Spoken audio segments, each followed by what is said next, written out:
वैसे जिमल मुबारक हो तुम्हें। सुना है म्यूजिक वीडियो कर रही हो। हाँ बिल्कुल उमर अंकल, मैंने सोचा कि एक कोशिश कर लें।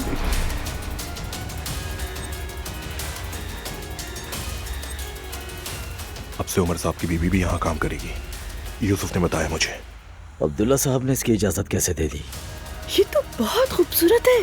खुशी हुई कि तुम्हें पसंद आया। जैनब मैडम ने कंपनी में काम शुरू कर दिया है। कौन सी कंपनी में? यहाँ। क्या तुमने कंपनी में मुझसे पूछे बगैर फैसले लेना शुरू कर दिए? उस आदमी के साथ कैसे कारोबार कर रहे हैं? क्या तुमने नहीं कहा था कि वो आदमी दुआ के साथ है? हाँ तो इसमें हर्ज क्या है? अजलान, तुम फिर से दुआ का नाम ले रहे हो। इसका दुआ से कोई ताल्लुक नहीं है उरूज। मैं अजलान से बात कर रही हूँ, तुम ये बात खत्म क्यों नहीं कर देते? हाँ क्या तुम्हें वजह नहीं दिख रही उरूज? आप सबके लिए चाय लाई। दुआ के बारे में सोच रहे हो ना? तुम शायद कुछ ज्यादा एग्जैजरेट कर रही हो, आई समझ में? दुआ की वजह से ऐसा हो रहा है। छोड़ दो दुआ को। चिल्लाओ मत मुझ पर।